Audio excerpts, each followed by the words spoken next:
नमस्कार दोस्तों, एजुकेशन 24 में आपका स्वागत है। दोस्तों आज के इस वीडियो में आपको ज्योग्राफी के एक बहुत ही इंपॉर्टेंट क्वेश्चन का हेडिंग बना करके दिखाऊंगा और बताऊंगा कि हेडिंग कैसे बनाया जाता है। तो आप इस वीडियो को पूरा अंत तक जरूर देखिएगा, क्योंकि इस वीडियो से आपको बहुत कुछ सीखने को मिलेगा जो आपके बी एग्जाम में काम करेगा।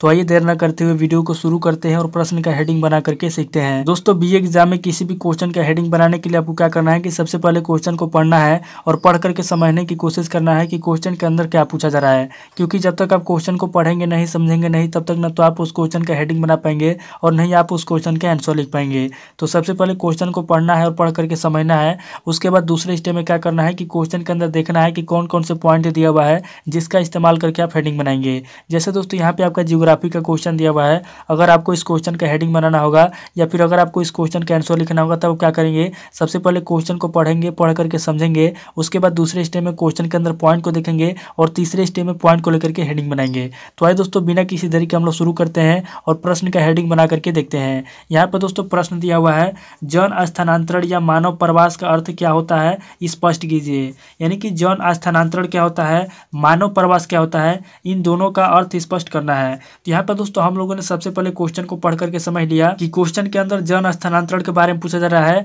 और मानव प्रवास के बारे में पूछा जा रहा है और जन स्थानांतरण और मानव प्रवास का अर्थ स्पष्ट करने के लिए कहा जा रहा है। अब दोस्तों दूसरे स्टेप हम लोग क्या करेंगे, दूसरे स्टेप हम लोग क्वेश्चन के अंदर पॉइंट को देखेंगे। तो यहाँ पर दोस्तों इस क्वेश्चन के अंदर पॉइंट की बात की जाए तो यहाँ पर दोस्तों आपका पहला पॉइंट हो जाएगा जन स्थानांतरण। क्योंकि दोस्तों क्वेश्चन के अंदर सबसे पहले जन स्थानांतरण के बारे में पूछा गया है, इसलिए दोस्तों इस क्वेश्चन का पहला पॉइंट हो जाएगा जन स्थानांतरण। अब दोस्तों दूसरे पॉइंट की बात की जाए तो यहाँ पर दोस्तों आपका दूसरा पॉइंट हो जाएगा मानव प्रवास। क्योंकि दोस्तों क्वेश्चन के अंदर मानव प्रवास के बारे में पूछा गया है, इसलिए दोस्तों यहाँ पे दूसरा पॉइंट हो जाएगा मानव प्रवास। अब दोस्तों तीसरे पॉइंट की बात की जाए तो यहाँ पर दोस्तों आपका तीसरा पॉइंट हो जाएगा अर्थ। क्योंकि दोस्तों क्वेश्चन के अंदर जन स्थानांतरण और मानव प्रवास दोनों का अर्थ पूछा गया है, इसलिए दोस्तों यहाँ पे आपका तीसरा पॉइंट हो जाएगा अर्थ। तो यहाँ पर दोस्तों इस क्वेश्चन के अंदर देखा जाए तो आपका टोटल 3 पॉइंट दिया हुआ है जिसका इस्तेमाल करके हम लोग हेडिंग बनाएंगे। तो यहाँ पर दोस्तों हम लोगों ने सबसे पहले क्वेश्चन को पढ़ करके समझ लिया, उसके बाद दूसरे स्टेप में हम लोगों ने क्वेश्चन के अंदर पॉइंट को भी देख लिया। अब दोस्तों तीसरे स्टेप हम लोग क्या करेंगे, तीसरे स्टेप हम लोग पॉइंट को लेकर के हेडिंग बनाएंगे। तो यहाँ पर दोस्तों इस क्वेश्चन का पहला हेडिंग हम लोग क्या लिखेंगे, तो दोस्तों मैं आपसे हर वीडियो में बताता हूँ कि किसी भी क्वेश्चन का पहला हेडिंग या तो परिचय लिखेंगे, या तो प्रस्तावना लिखेंगे, या तो भूमिका लिखेंगे, या तो परिभाषा लिखेंगे। चूंकि दोस्तों ये ज्योग्राफी का क्वेश्चन है, इसलिए दोस्तों हम लोग क्या करेंगे, सबसे पहले इस पूरे क्वेश्चन का भूमिका लिखेंगे। तो यहाँ पर दोस्तों हम लोग क्या करेंगे, यहाँ पर दोस्तों हम लोग पॉइंट नंबर 1 देंगे और यहाँ पर दोस्तों पॉइंट नंबर 1 क्या करेंगे, यहाँ पर दोस्तों हम लोग इस पूरे क्वेश्चन का भूमिका लिखेंगे। तो यहाँ पर दोस्तों हमारा पहला हेडिंग हो जाएगा भूमिका, यानी कि इस क्वेश्चन का सबसे पहले हम लोग भूमिका लिखेंगे। यहाँ पर दोस्तों भूमिका लिखने के बाद आपको क्या करना है, यहाँ पर दोस्तों भूमिका के अंदर आपको कम से कम 5 से 6 लाइन या फिर आपको जितना भी याद है, यहाँ पर दोस्तों आपको भूमिका के हेडिंग वाले आंसर में आपको लिख देना है। और यहाँ पर दोस्तों भूमिका के अंदर आप लिख लेंगे, उसके बाद क्या करना है, यहाँ पर दोस्तों आपको दूसरा पॉइंट देना है। और यहाँ पर दोस्तों दूसरा पॉइंट देकर आपको क्या करना है, यहाँ पर दोस्तों आपका जो पहला पॉइंट दिया हुआ है, आपको क्या करना है कि पहले पॉइंट को लेना है और पहले पॉइंट को लेकर के दूसरे हेडिंग में लिखना है जन स्थानांतरण का अर्थ।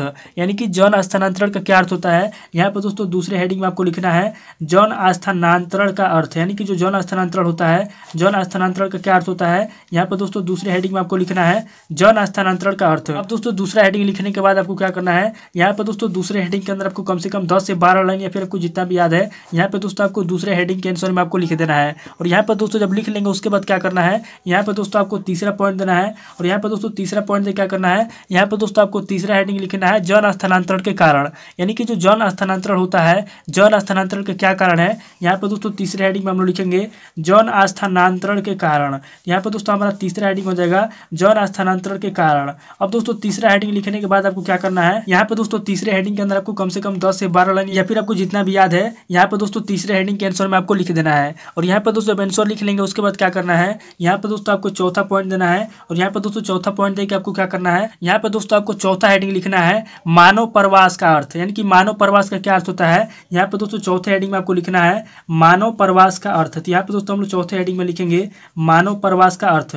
अब दोस्तों चौथा हेडिंग लिखने के बाद अब क्या करना है, यहाँ पर दोस्तों चौथे हेडिंग के अंदर आपको कम से कम 10 से 12 लाइन या फिर आपको जितना भी याद है, यहाँ पर दोस्तों आपको मानव प्रवास का अर्थ लिखना है। अब दोस्तों मानव प्रवास का अर्थ लिखने के बाद क्या करना है, यहाँ पर दोस्तों आपको 5वां पॉइंट देना है। और यहाँ पर दोस्तों 5वां पॉइंट देकर आपको क्या करना है, यहाँ पर दोस्तों आपको 5वां हेडिंग लिखना है मानव प्रवास के कारण। यानी कि मानव प्रवास के क्या कारण है, यहाँ पर दोस्तों हम लोग लिखेंगे मानव प्रवास के कारण। तो यहाँ पर दोस्तों हमारा 5वां हेडिंग हो गया मानव प्रवास के कारण। अब दोस्तों 5वां हेडिंग लिखने के बाद आपको क्या करना है, यहाँ पर दोस्तों 5वें हेडिंग के अंदर आपको कम से कम 10 से 12 लाइन या फिर आपको जितना भी याद है, यहाँ पर दोस्तों आपको 5वें हेडिंग के अंदर आपको लिख देना है। और यहाँ पर दोस्तों अब लिख लेंगे उसके बाद क्या करना है, यहाँ पर दोस्तों आपको छठा पॉइंट देना है। और यहाँ पर दोस्तों छठा पॉइंट दे क्या करना है, यहाँ पर दोस्तों लास्ट में अगर कोई पॉइंट बचेगा तो लिखेंगे, पॉइंट नहीं बचेगा तो क्या करना है, लास्ट में दोस्तों इस क्वेश्चन का निष्कर्ष लिख देना है। तो यहाँ पर दोस्तों हमारा लास्ट हेडिंग हो जाएगा निष्कर्ष, यानी कि इस क्वेश्चन का क्या निष्कर्ष निकलता है। यहाँ पर दोस्तों लास्ट में हम लोग निष्कर्ष लिख देंगे। और निष्कर्ष के अंदर आपको क्या करना है, यहाँ पर दोस्तों निष्कर्ष के अंदर आपको कम से कम 5 से 6 लाइन या फिर आपको जितना भी याद है, यहाँ पर दोस्तों निष्कर्ष हेडिंग वाले आंसर में आपको लिख देना है।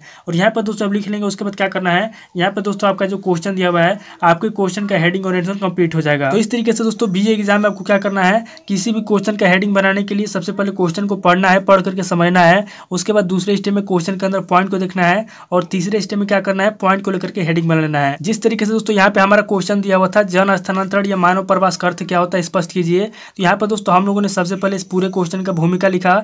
उसके बाद यहाँ पे दोस्तों हम लोगों ने दूसरे हेडिंग में जन स्थानांतरण का अर्थ लिखा। उसके बाद तीसरे हेडिंग में हम लोगों ने जन स्थानांतरण के कारण लिखा। उसके बाद चौथे हेडिंग में हम लोगों ने मानव प्रवास का अर्थ लिखा। उसके बाद पांचवें हेडिंग में हम लोगों ने मानव प्रवास के कारण लिखा। और लास्ट में दोस्तों जब कोई भी पॉइंट नहीं बचा तो लास्ट में हम लोगों ने निष्कर्ष लिखा। तो इस तरीके से दोस्तों एग्जाम के अंदर आपको इसी तरीके से क्वेश्चन के पॉइंट को लेकर के लिख लेना है।